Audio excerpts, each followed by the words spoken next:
Hello and welcome to our session on D6/9 chords on the guitar. Now before we jump right in and have a look at some of the shapes that we can play on the guitar fingerboard, let's just have a look at 6/9 chords in general.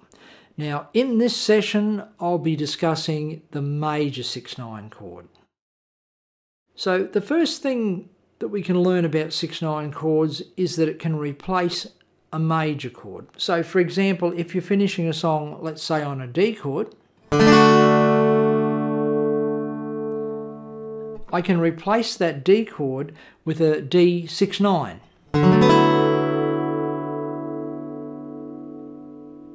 Now if you have a listen to the 6/9 chord, it has an unresolved character.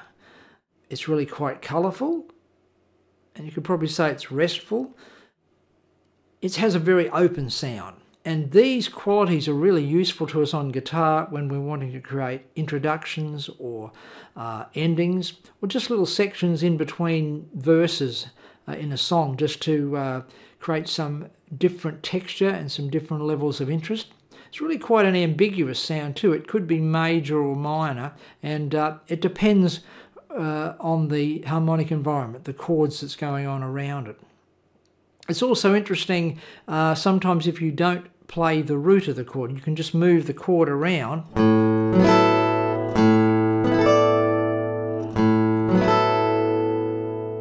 So it's very much like a major pentatonic scale. It doesn't have that home bass feeling, so you can do a lot with this chord. Also, certain inversions of the 6/9 chord creates what they call a quartal chord. And this is a chord that's really built in fourths instead of the traditional thirds in diatonic harmony.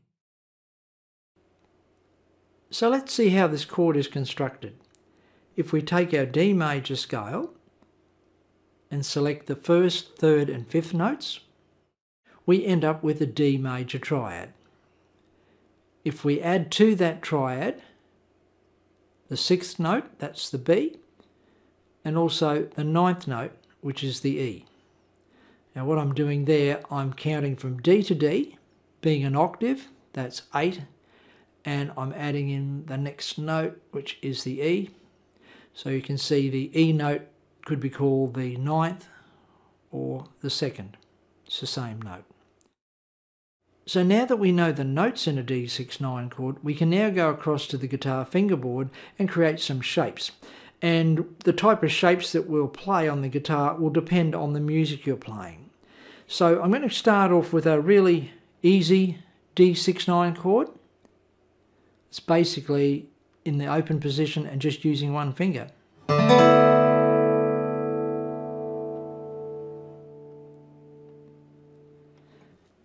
Now, this version of the 6/9 chord doesn't have an F sharp in it, so it doesn't have the third note. And that's fine. Depending on your song, you might want to leave out the third. Sometimes you might even want to leave out the root note. It all depends on the song. Now, next chord shape I'm going to play, probably a lot of you will already know this shape. It's a D6/9 chord with an F sharp bass.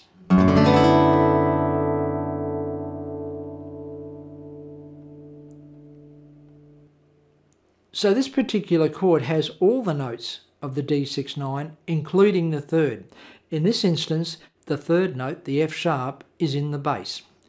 Now when I said a lot of you would probably know this already, you might not know the name of it, but I'm sure you've probably played this chord in a song called Horse with No Name by the group America.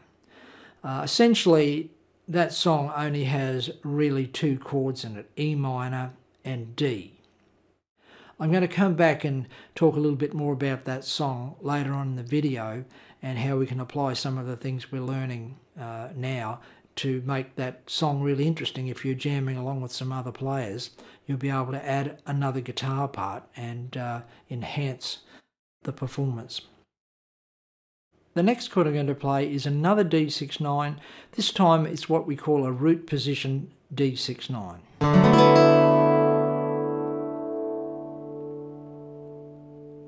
Again, you can hear a different flavour. It has all the notes in the D6/9, and why we call it a root position chord is that the lowest note is the name of the chord. In other words, the note we have on string 5 is a D. Now, no doubt some of you will already know these next couple of shapes. This D6-9 chord, I'll call it the low version. A lot of times they use this type of voicing in jazz.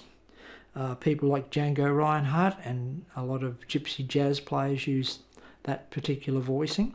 I'm now going to go up to a, let's call it a medium voicing. And then one more, a high voicing. So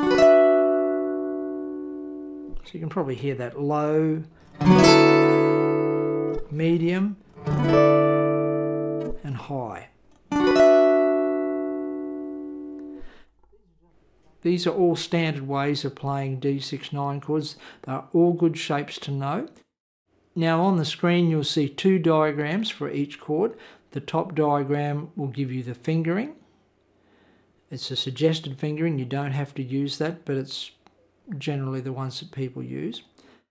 And then beneath that diagram you'll see the exact same chord shape, only this time we've identified the notes under your fingers. So you can see the notes we worked out before, the D, F sharp, A, B and E. You can see where each note is positioned under your fingers. And now for some practical application, I'm going to go back to the song that I mentioned earlier on the video, Horse with No Name. I'm going to play the standard E minor and D6-9 with an F sharp bass in the open position. That's the ones on the screen now.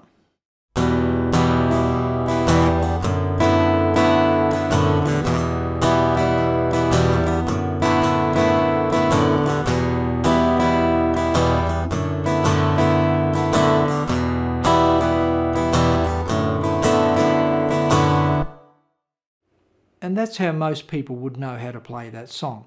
And certainly if you're a vocalist and you're accompanying yourself on guitar, I'd definitely go for those chords. However, let's say for example we have a duo situation where we have one vocalist and two guitars. There's no real point in both guitars playing exactly the same chord shapes. You'll get more value out of it if we can create some space between the two guitars.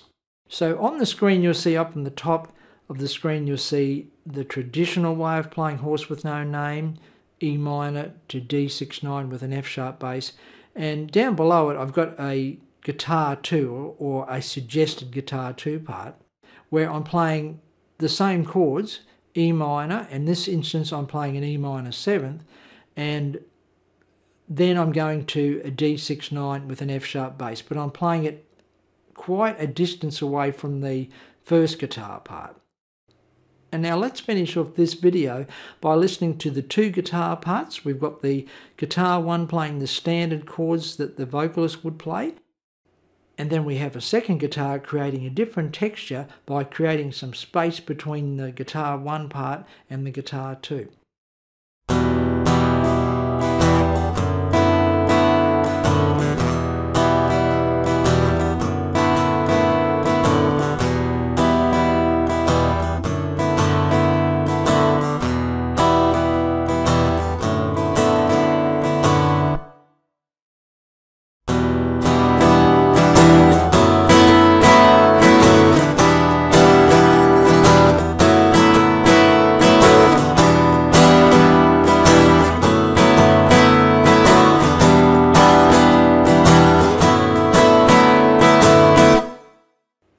And so I do hope you've got something out of our first discussion on 6/9 chords, and I look forward to catching up with you next time. Bye for now.